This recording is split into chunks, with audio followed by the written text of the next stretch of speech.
আহা কি শান্তি! গ্রাম মানে সব কিছু একদম সৌন্দর্যের লীলাভূমি। আর গ্রামে মানেই একদম শান্তি।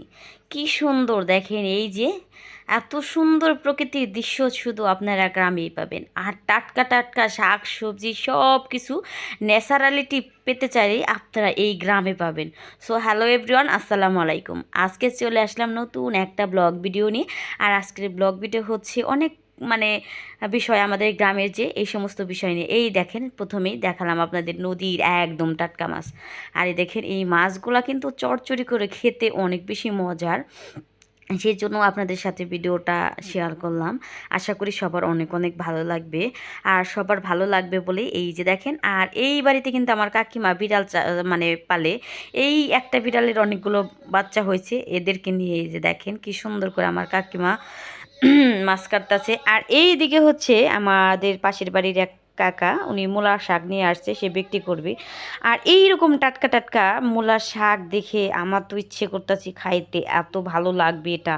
একদমই ফ্রেশ, একদম ন্যাচারাল, কোনো রকম মানে সার বিষ কিচ্ছু না, একদম গ্রামের টাটকা শাকসবজি। আর এগুলো খেতে তো প্রচুর প্রচুর প্রচুর পরিমাণে মজা।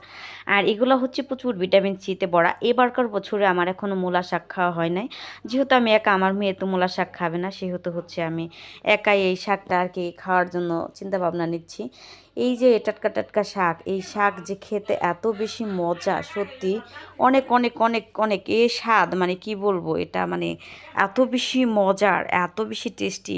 এটা শুধু গ্রামের মানুষই জানে। আর এর টেস্ট কি বলবো, এর টেস্ট ভোলার মতো না, প্রচুর প্রচুর লেভেলের মজা। যাই হোক, এই তো দেখেন, আমি শাক সুন্দর করে কেটে পরিষ্কার করে ধুয়ে এগুলো ভাজতেছিলাম। সত্যি কথা বলতে এইবার রেড মূলা শাক মানে আমার কাছে অনেক বেশি ভালো লেগেছে। এটা যেহেতু আমি খাওয়ার পরে ভিডিওটা এডিটিং করতেছি, সেই জন্য আপনাদের সাথে বলতে পারতাছি এত বেশি মজার। আর আমি কিন্তু বেশিরভাগ মূলা শাকে একটা শুকনা মরিচ ফোড়ন দেই, এটা কিন্তু আমার কাছে টেস্টটা আরও বাড়িয়ে দেয়। আর এদিকে হচ্ছে এই যে দেখেন, আমি রাইস কুকারে ভাত রান্না করতেছি, আর এইদিকে হচ্ছে শাক ভাজতেছি। আর এটা কিন্তু অনেক বেশি মজার, আমার কাছে খুব বেশি ভালো লাগে, অনেক অনেক অনেক ভালো লাগে এই শাকটা। জানি না আপনাদের কাছে কেমন লাগে না, যাই হোক, তবে আমার কাছে অনেক অনেক অনেক অনেক বেশি ভালো লাগে। অনেক মজার একটি শাক হচ্ছে আমার কাছে এই মূলা শাক। আর এর ভিতরে হচ্ছে আমি আপনাদেরকে বলি, এই যে আমি হচ্ছে ইলিশ মাছও রান্না করব। আর ইলিশ মাছের পাতলার ঝোল, ইলিশ মাছের পাতলার ঝোল তো আমার কাছে অনেক বেশি ফেভারিট। আমার কাছে কেন জানি না, ইলিশ মাছের পাতলা ঝোল এইভাবে সিম্পলভাবে রান্না করলে অনেক বেশি ভালো লাগে। এই তো আমি আলু দিয়ে খুব পাতলা করে এই মাছের ঝোলটা রান্না করব। আর এটা খেতে সত্যি অসাধারণ, আর খুব মানে একদম সিম্পল, সিম্পলের ভিতরে এই রান্নাটা।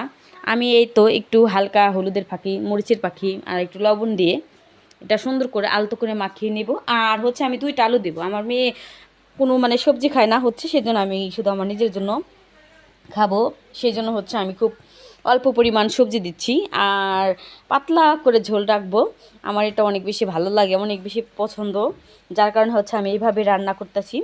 আর আমাদের গ্রাম মানেই অনেক বেশি টাটকা সব কিছু, টাটকা শাকসবজি, এত এত সব জিনিস, মানে সত্যি অসাধারণ। আর এই তো দেখেন, আমি খুব পাতলা অল্প কিছু মশলা দিছি, যে যাই বলেন না কেন ইলিশ মাছে আপনারা কম মশলা দিয়ে রান্না করে খেয়ে দেখেন, অনেক অনেক বেশি মজার। আর এই তো দেখেন পাতলা ঝোল আর হচ্ছে মূলা শাক ভাজি। আজকের খাবারটা একদম মানে জমে ক্ষীর যাকে বলে, একদম ফ্রেশ আর ন্যাচারাল।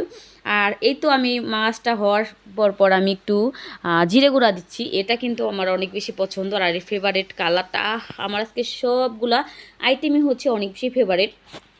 জানি না আপনাদের কাছে কেমন লাগবে, তবে আমার কাছে অনেক অনেক ভালো। আর যেহেতু ভিডিওটাও আমি খাওয়ার পর বলতে পারতাছি রিভিউ, মানে এই হচ্ছে। আর এই তো দেখেন ফাইনাল লুক আমার ইলিশ মাছের ঝোলের। আর এটা খেতে অসম্ভব মজার হয়েছিল। যদিও বা ভাইয়াটা আমার মাছ কেনার সময় তখন বলেছিল এটা কিন্তু বরিশালের ইলিশ। হ্যাঁ, এটা সত্যি, ওনার মাছের খাবার যে টেস্টটা তাতে তাই মনে হচ্ছিল। যাই হোক, সবাই অনেক ভালো